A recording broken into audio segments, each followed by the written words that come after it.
The era of big government is over.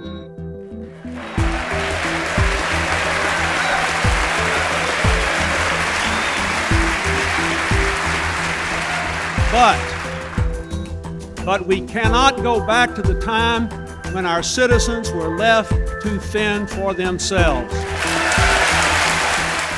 In the 1990s, it wasn't just former US President Bill Clinton who thought the days of the large state were numbered. Many Western leaders agreed small government and a free market were the shape of things to come. But fast forward a decade or so and we find ourselves in a very different place.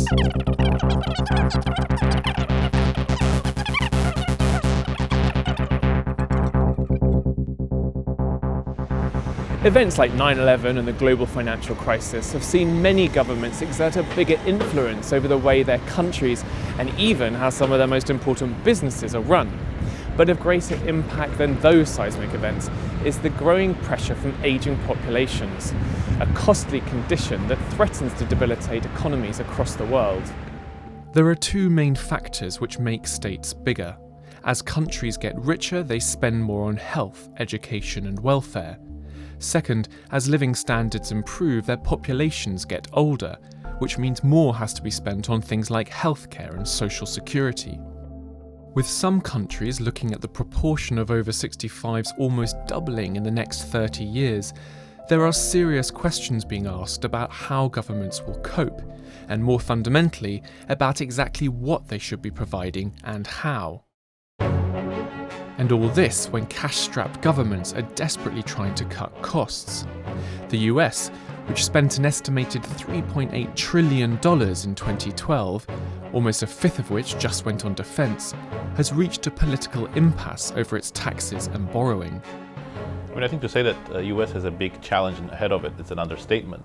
It has a huge fiscal mess. It taxes too little and too inefficiently, and it spends too much and very inefficiently. And I don't think the demography is the main contributor to the problem, but as the next few decades come, the demographic problem is going to make the issues more challenging. The population is aging, and we already spend a huge amount on healthcare. And with the Affordable Care Act and the aging population, that's going to exceed 20% of national income. It's going to head north towards 25% quite soon. But isn't a larger state with all its spending and higher taxes bad for growth?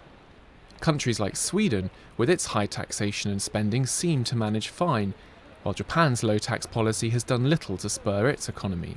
The raw facts simply don't support the proposition that having a larger state is in some ways detrimental to long-term growth. What I think most people would agree, it's what the state does with that money that's essential. When we're talking about cuts, we really ought to be talking about structures. How do we register our priorities? Where are the things where the state is going to be active in the spending sense? And that's what will really make a difference in the long term, rather than just saying within a framework we're going to do a bit more of this or a bit less of that. So size isn't all that important after all. The key is efficiency. The problem with governments, though, is that as they grow, so does their governance, and all the red tape that goes with it. Having low taxes and a small government in a complex economy like the United States would be counterproductive. But at the same time, having a large government that intervenes in everything, and rather than providing a safety net, rather than providing infrastructure and support for innovation or educational resources, if it tries to do too many things, and if it taxes and intervenes and redistributes left, right, and center, that will be equally unproductive. Emerging economies like India face many of the same dilemmas, with the added headache of large informal work sectors and low payroll taxes. It's unlikely that these countries will develop the same welfare states as seen in the West. The economic pressures are just too great. But what if those countries already past the point of no return? I think it's very difficult to expect in the next 20 to 30 years that the size of the state, the amount of public expenditure is going to fall dramatically once we've got rid of some of the increases we've had because of the crisis. So once that sort of fat has gone, it's going to be quite hard to get numbers down because we've got relentless pressure from ageing across advanced economies, and that really has big pressures on health and social security, and it's going to be very hard to cut everything else so much when you've got these line items rising quickly. Any change will be hard. In fact, many believe it'll be a job just to keep the state at its current size. Building the right structures and developing a competitive edge will be essential to any government serious about efficiency and savings. Exactly how they get there will fuel the politics of these countries for years to come. Seb Morton-Clark, Financial Times, London.